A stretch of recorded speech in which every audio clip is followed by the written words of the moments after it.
Alrighty, how's it going there, folks? Alright, I'll make this video for you. You guys are in for a real treat here because you love this kind of stuff. So it's entitled Vampires-Lycanthrops and Shapeshifters and Gorgons. So the first thing, is that stuff real? Absolutely real. The origins of Gorgons. So you can about put under one umbrella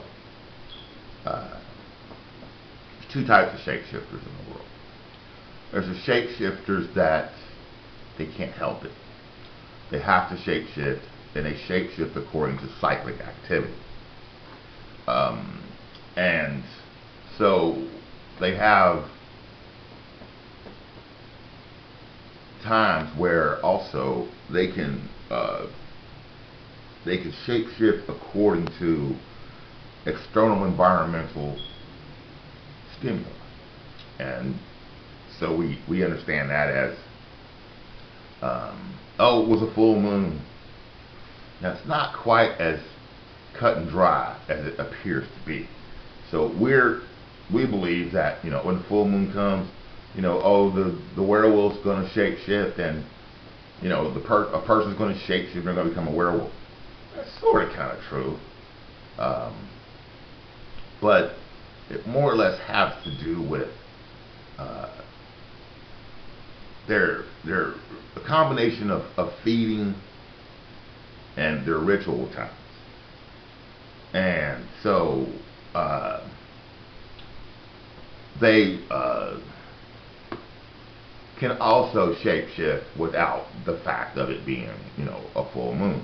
It really just depends on the ritual times, but because of the interaction that the moon has electromagnetically, the pull that it has electromagnetically on the planet, the external stimuli for them to shapeshift at that time is greater because, as you see, in every culture around the world, the old cultures, basically the same word for water is the same word for God.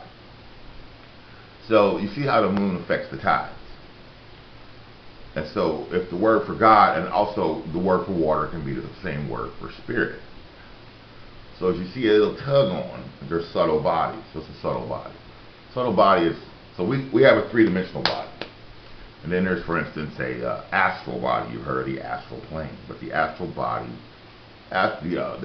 we have what's called an astral body. We can't see it. But nevertheless, it exists, and that is like when a person dies.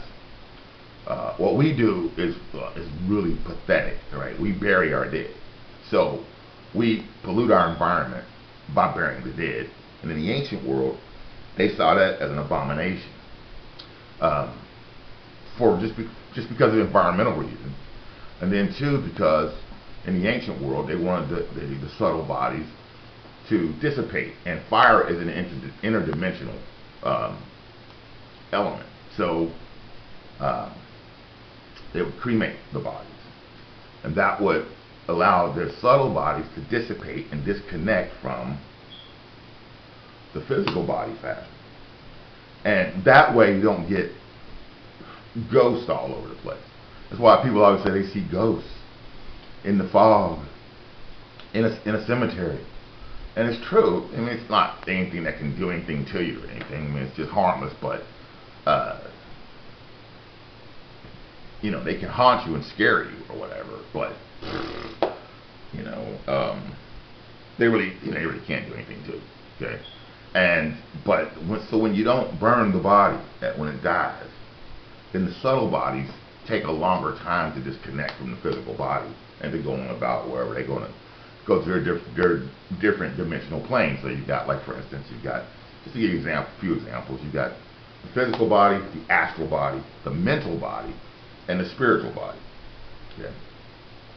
And you can go on with the other ones. There's about 12 of them. Subtle bodies. Okay? And so the moon's pull interacts because water is also interdimensional, and the moon's pull electromagnetic force. They say it's gravitational, but there's no such thing as gravity. It's electromagnetic interaction. The moon has a particular effect. So that can instigate greater the need to shapeshift. And then when they shapeshift, generally it's time for them also to feed. So in the folklore that we hear, you've got basically vampires, lycanthropes, which are werewolves, and gorgons, which are reptilian shapeshifters. Okay. And you see all the way over there in Anatolia and Turkey. It's a real and Hungary and Budapest and up in the northern Europe, Carpathian Mountains. You hear all these stories of even in Europe. You hear all these stories of werewolves and vampires. Now is that stuff real? I mean, well, you got to think. Okay, why would St. George of Cappadocia be called St. George the Dragon? If in the ancient world he wasn't really a Gorgon. What's a Gorgon? A Gorgon's a reptilian shapeshifter. That's why he's called St. George the Dragon. Now, in the ancient world, basically, now when I say ancient world, how far back am I going? I'm going back over 200,000 years. Okay. So, in the ancient world, basically, the royalty of the planet were essentially, the European rulers of the planet were essentially taken over by Gorgons and lycanthropes. Now you can put a vampire under the umbrella of a Gorgon, sort of. But so in Europe and in that side of the world, especially in Cappadocia, Turkey, Anatolia, Magyar regions, places like that, vampires were prevalent at this time. I'm telling you, okay, back beyond 200,000 years. Let's say anywhere from 238,000 to 200,000 BCE. It just was pretty rampant, And so they got all these caves over in Cappadocia, right? And tunnels. And you've probably seen pictures of it before, And it's got all these, it looks like, what could live in there, But, and then you hear the quote unquote, the Bat Cave, right? So in that side of the world, it was a real big, it was a big amount of what you would call vampires, right? And it's still legends to this day that in the mountains of Turkey, there's still, sects of vampires that still exist. Now, would that be legitimate? Absolutely. You ain't never gonna figure them out, and I'll tell you why in a little while. But yeah, they would exist. So, still to this day, can they really live to be 2, 3, 4, 5, 600, 700 years, 1,000 years old, 5,000 years old, shit like that? Yes. There are people like that walking around the planet to this day. You'll never know it.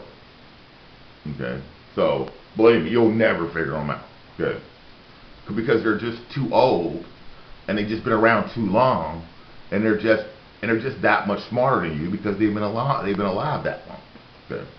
And they know how to hide. So,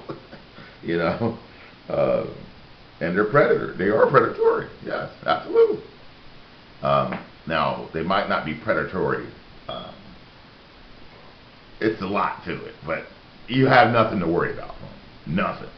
Okay, they're not going to harm you. Period. They're not. All right.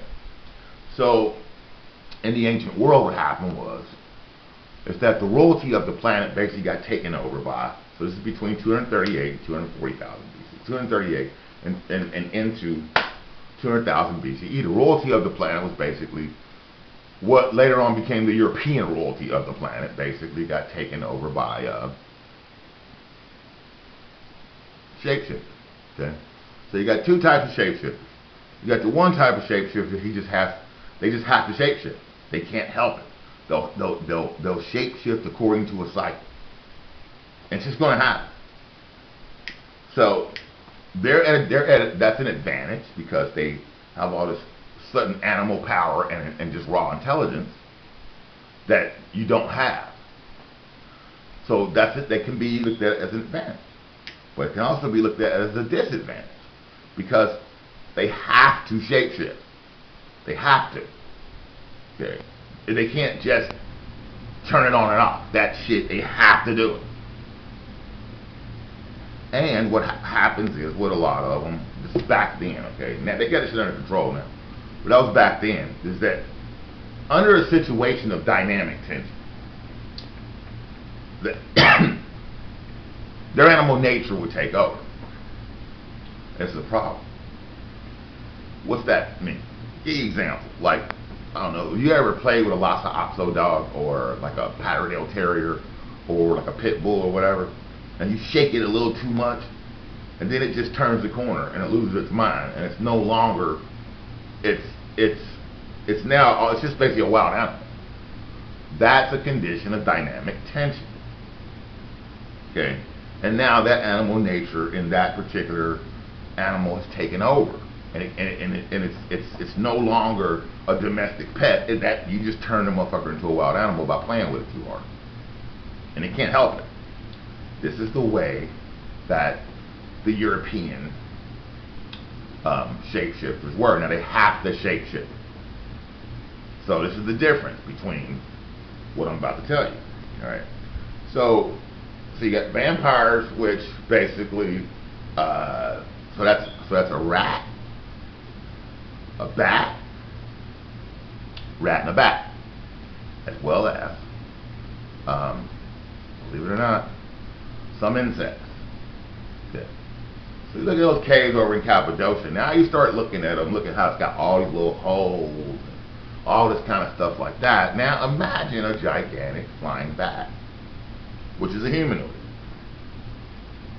flying into the caves. Imagine a gigantic rat that's, you know, as big as a semi-truck. Now look at the cave in Cappadocia. Can you see where they lived at now? What's the story that we have? What do vampires change into? Bats.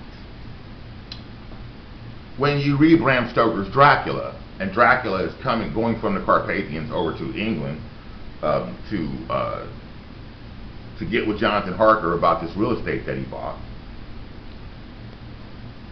what does he take along with him on the ship? Rats.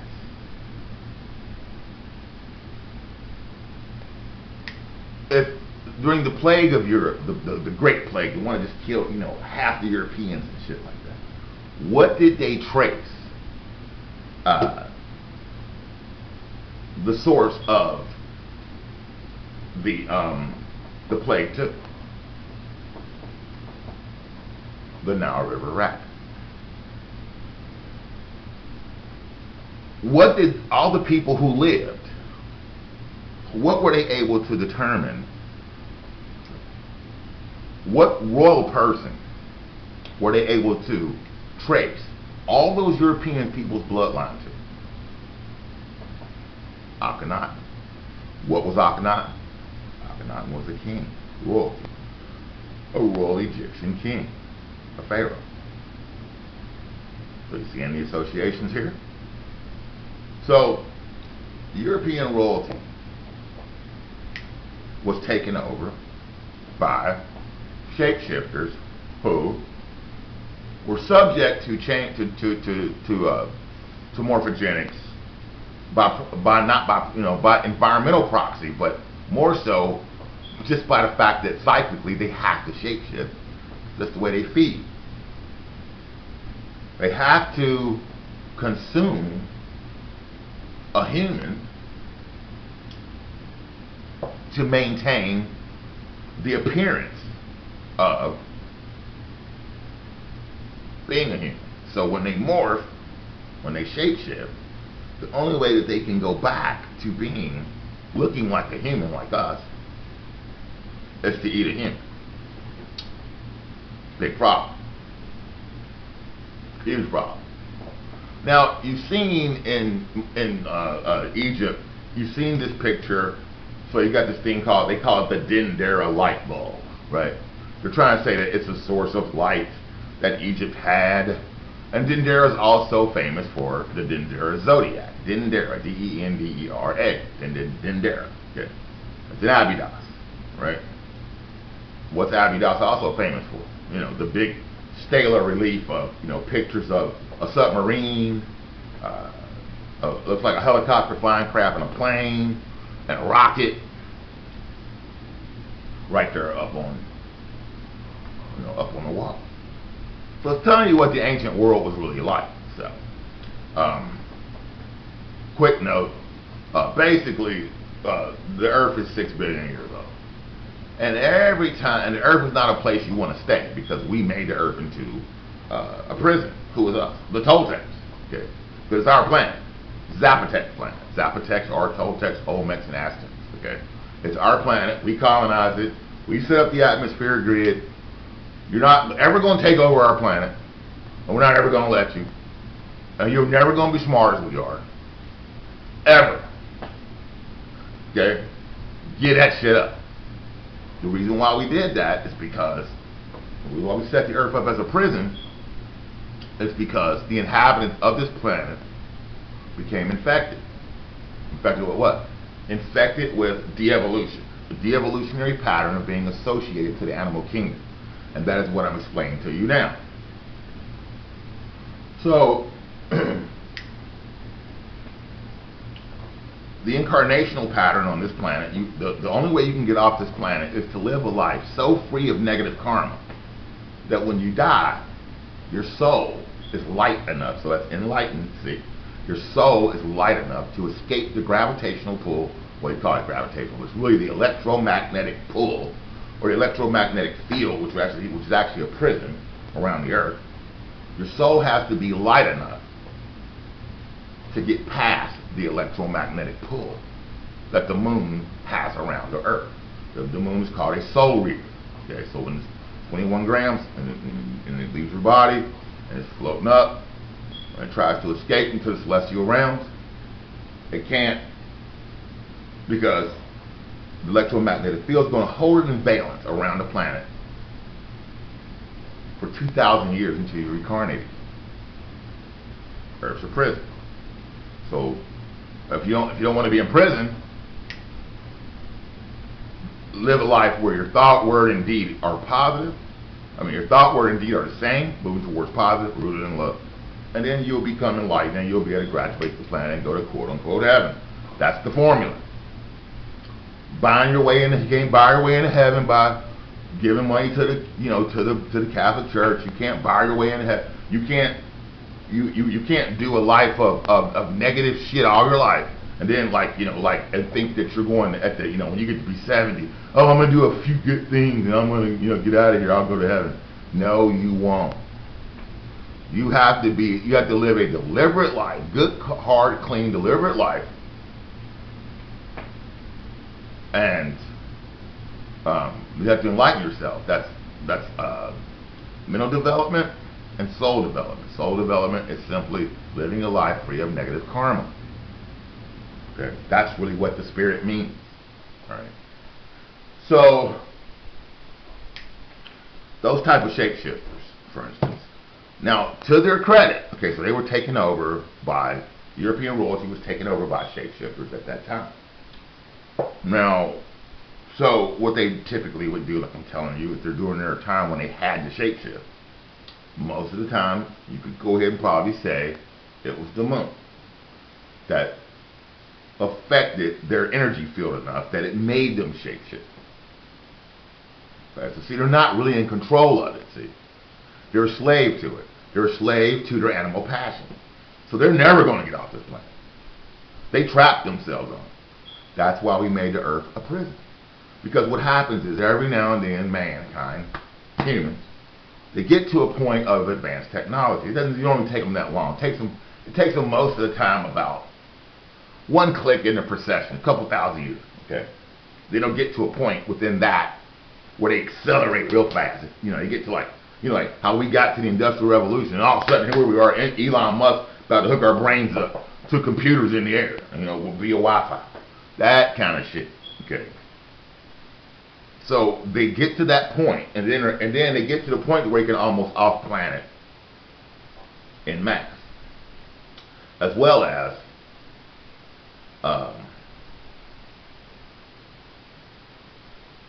be able to destroy the planet with nuclear energy, which is about where we are, pretty close now. So what happens when humans get to that point every single time, because the Earth's a prison? The Earth simply destroys them all, or the majority of them, and then they have to start all over again. So you hear these stories: Europeans were in caves, Africans were running around in the bush, the Australians were just bush babies, primitive tools, Well, that's all legitimate, because once the Earth destroys everybody, it destroys civilization. And you'll see you always see the leftover remnants of civilization, but the majority of civilization is buried miles deep because of the cataclysms that occurred that just turned over the surface of the Earth over and over and over. And then you had tidal waves and earthquakes.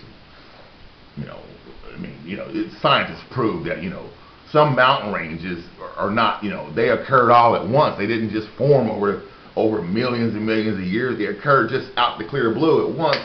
And it seems like they started 200 miles away and then they just wound up there. And that's all true, because that's just Earth cataclysms moving the rocks around. Okay.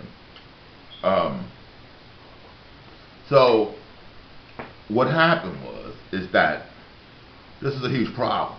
So back to Dendera. So in Dendera, they got this thing they call the Dendera light bulb. It's bullshit. It's total nonsense. The people that are explaining this shit to you, they have every interest for you to believe them, because they want you to go on these tours and give you their money. So they just come up with shit. Oh, it has to be this, it has to be that.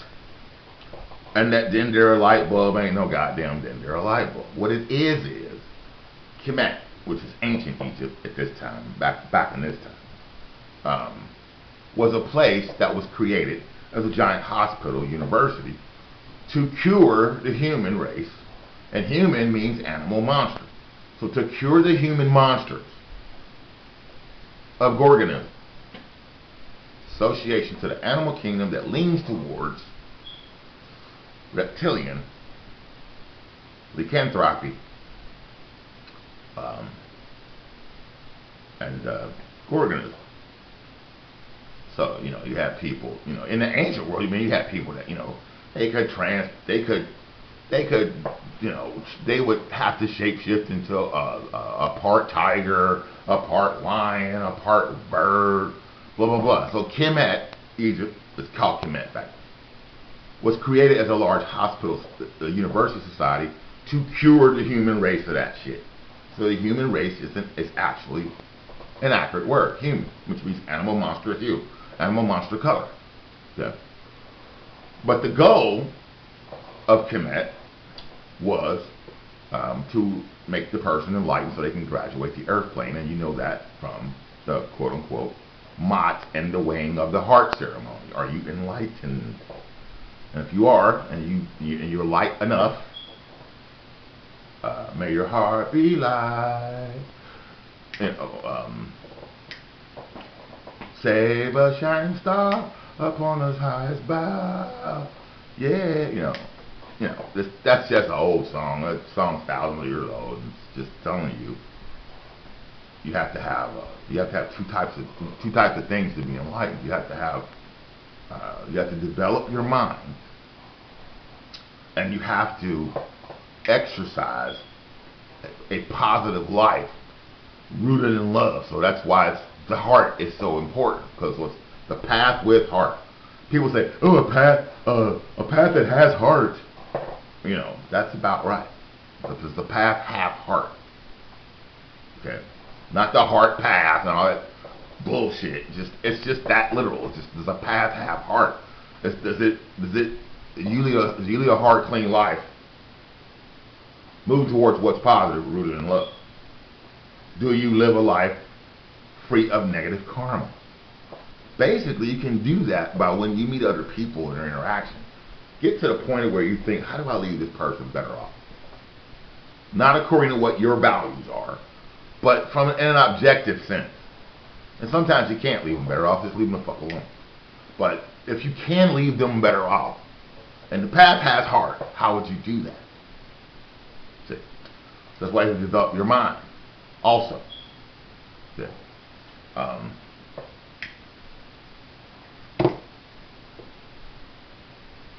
So, the Dendera quote-unquote light bulb, since Kemet was developed as a university hospital society to cure people of Gorgonism, the people would have to go to the Cometian temples, and there were two types. One was called the Temple Beautiful, and one was called the Temple Sacrifice. So one of the temples was an artistic experience, like poetry, music, dance, yoga, meditation, chakra spinning, all the stuff that the New Age people do today. That stuff's legit. And then the other type of temple was called the Temple Sacrifice, and that was more of a physical experience,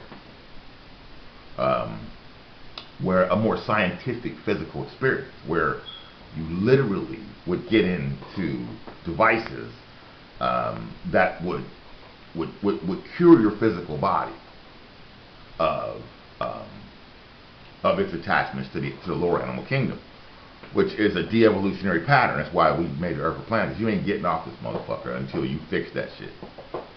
Okay? Because a lot, and this is a good point, because a lot of people, what they would do is they'd go to temples for 20, 25 years or something like that, and then they had got to the point to where it looked like they were completely like us, but then they would stop going. So they would still have the abilities of those animal tendencies. So under situations of dynamic tension, they would shapeshift. And you hear the stories about Medusa, the Kraken, and all that. That's all metaphorical. I mean, for they would shapeshift.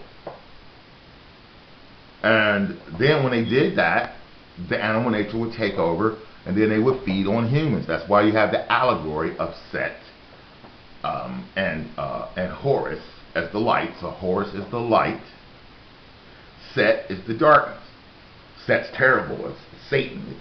It's everything negative and all that, right? That's because the stories are true in the ancient world. When the people that had to shapeshift would shapeshift, then they would come out at night because they're predators. Predators don't like to be exposed for what they are because they're afraid their food source will be denied. That's the basic mentality of a predator.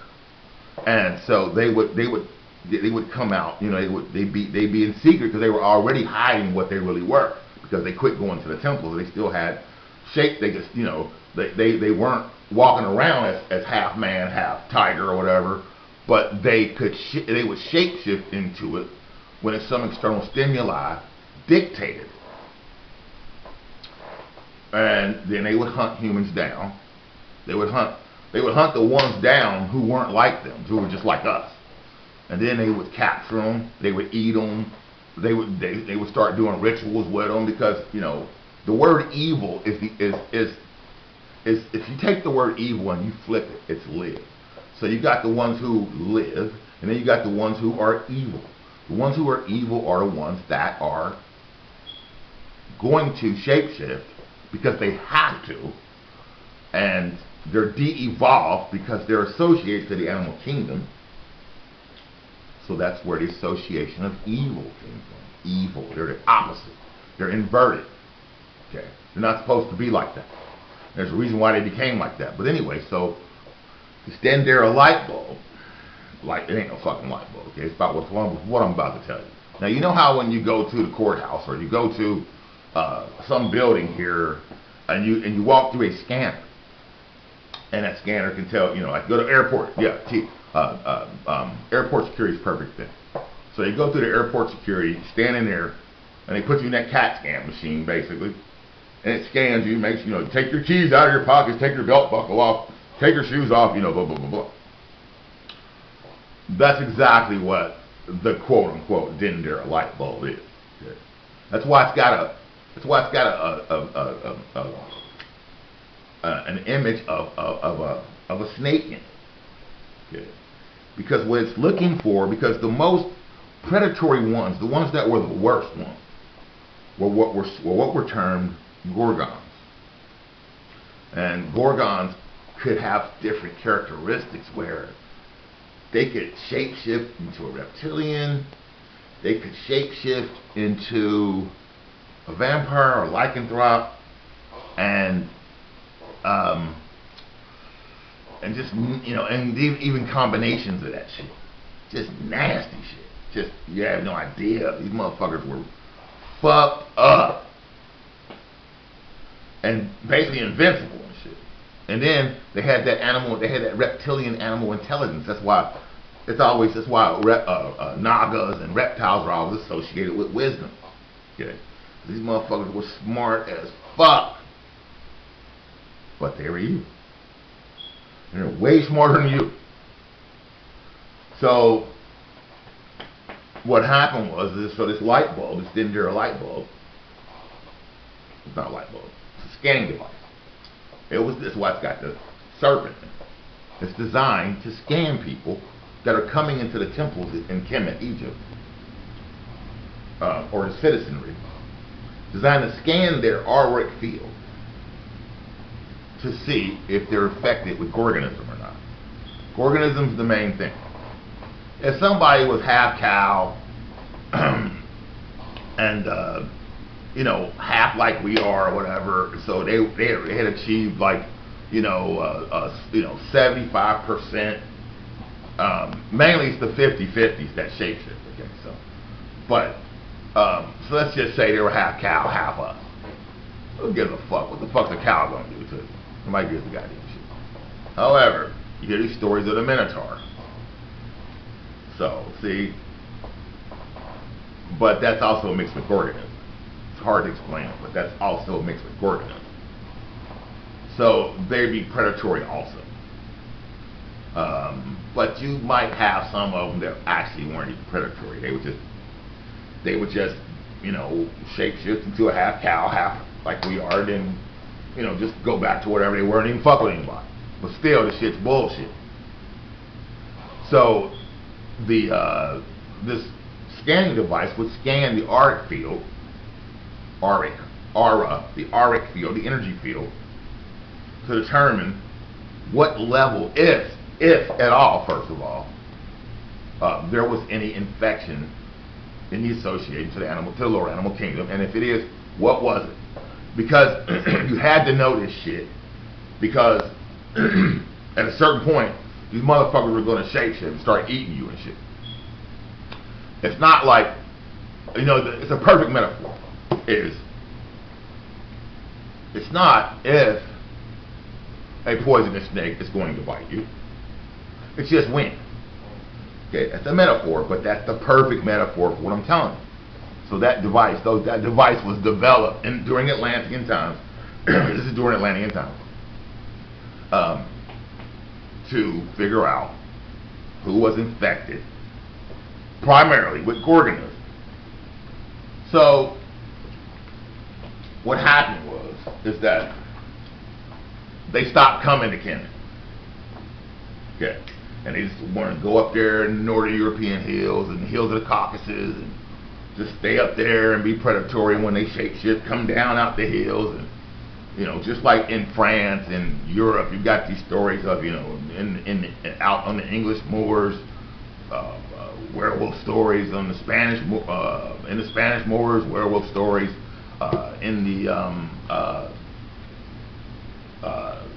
French countryside, the loup-garou, the loup-garou hops around on all the rooftops in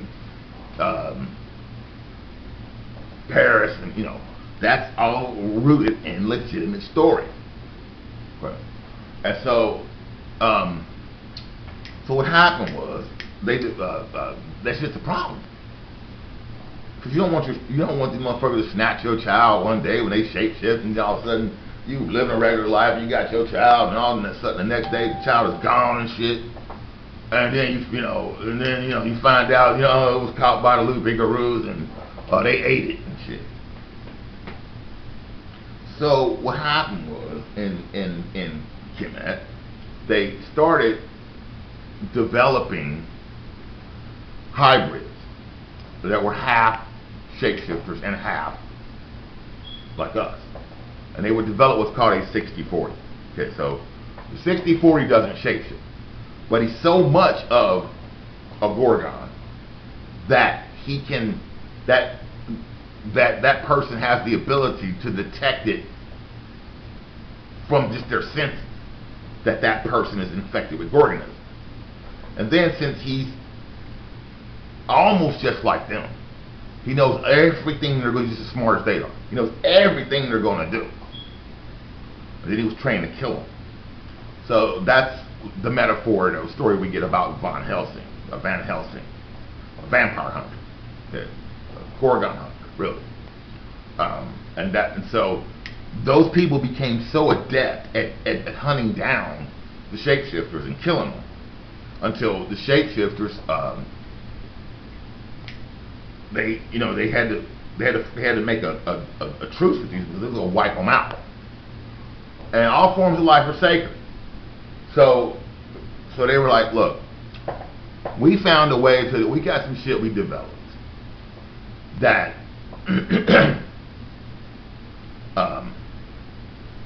you can eat it when you shapeshift, and you don't have to roam the countryside hunting down humans and eating them. And what that was the domestic pig. So the domestic pig was created from Gorgon DNA, human DNA, and the DNA of a wild boar. That's why it's called. That's why it's got this ancient word, the other white meat, because the white royalty could eat that raw, and then they would be able to maintain their appearance of their other human form, and then they stopped running around the countryside, and they stopped en masse. They stopped eating people and shit. That's the one type of shapeshifter. That's the European shapeshifter. Okay, they have to shapeshift. They're slaves to it, and they're never getting off this goddamn planet. Give a fuck what they say. I know they're not getting off the planet. I'm the Toltec. Toltecs are real shapeshifters. Now I'm not. Now, if to shapeshift as a Toltec, you have to be a Toltec sorcerer. I didn't. Now, the way I incarnated on this planet in this life, I don't practice sorcery, so I'm not a sorcerer. However, there are 250 planets in our galaxy like this one. They're called Zapotec planets. What does that mean? They have the megalithic technology, pyramid technology, and mathematical vortex temple technology. Okay. And on all 250 planets, I'm the leader. I'm the head of all the sorcerers. But Whitey thinks that he understands every goddamn thing. He analyzes every fucking thing. They don't understand everything. Whitey ain't never gonna be as smart as his Zapotec. Ever. Where does Zapotec come from? On this earth, they come from Mexico City. Okay? Mexico's built on top of itself 7 times. You go down South America and the Yucatan, there's so many hieroglyphs on those temples until it boggles the white man's mind. He can get all this computer analyzing and looking at the shit and trying to compare the haplogroup and to the mother language, and he can never figure the shit out, and he ain't gonna figure it out because it ain't in it. It's not, the cognitive system is not a system that he's going to ever be able to decipher. Because Zapotecs create cognitive systems that invaders cannot understand. And they can't. So a Toltec sorcerer is the real deal. Toltec sorcerers are invincible. Period. Okay. Could a regular person kill a Toltec sorcerer?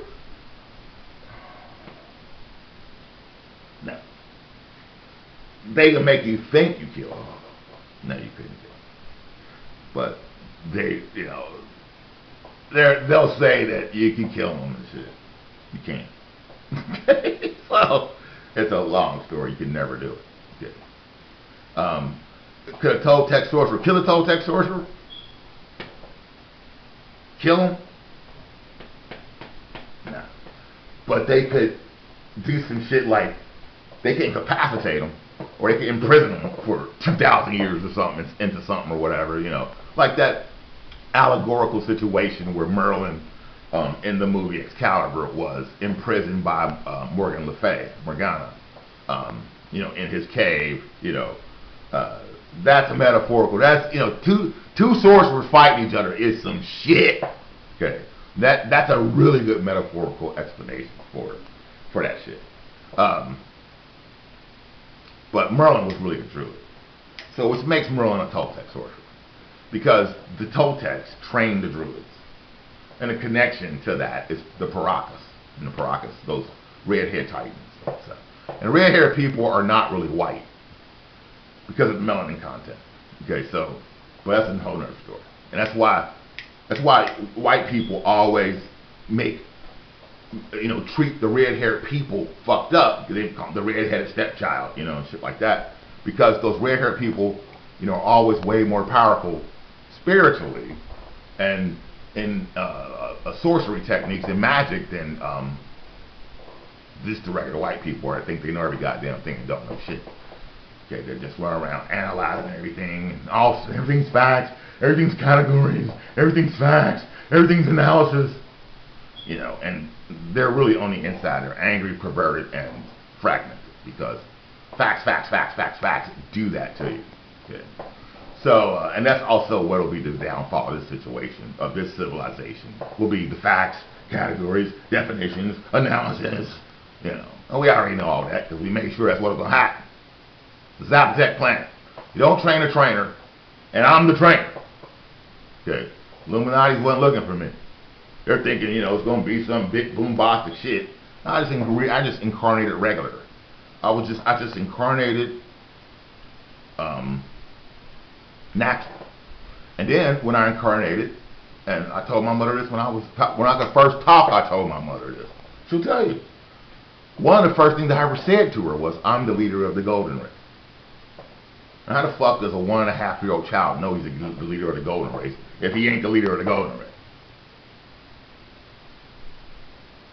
See, you're looking for Jesus Christ according to this Bible and shit like that and all that stupid ass shit. And I'm standing right next to you. You see what I'm saying? Whatever, it don't even matter. So, Toltec sorcerers, however, can shapeshift into anything. Now, they like to shapeshift into all kind of shit, playing around, fucking around, because they just have incredible senses of humor. The motherfuckers are the funniest motherfuckers you ever met in your life. And you would get their jokes, too. They're hilarious, and they're the best actors, also, on the planet. They're always the funniest motherfuckers, and they're always the best thespians. Okay? There's a lot of reasons for that. But Toltec sorcerers can shapeshift into anything. Now, their preference is, they like to shapeshift into, believe it or not, well, there's two things that they prefer the most. One is the lepidoptera. Okay, so that's butterflies and moths. Okay. And there's a really good reason for that. Let's just go with the butterfly. Butterflies. So, let's go with the monarch butterfly. It'll be a way to explain it to you. So, what is a monarch? A monarch is a monad. It's a group soul. And that's the way you know that is all the monarch butterflies do what? No matter where they're at in the United States,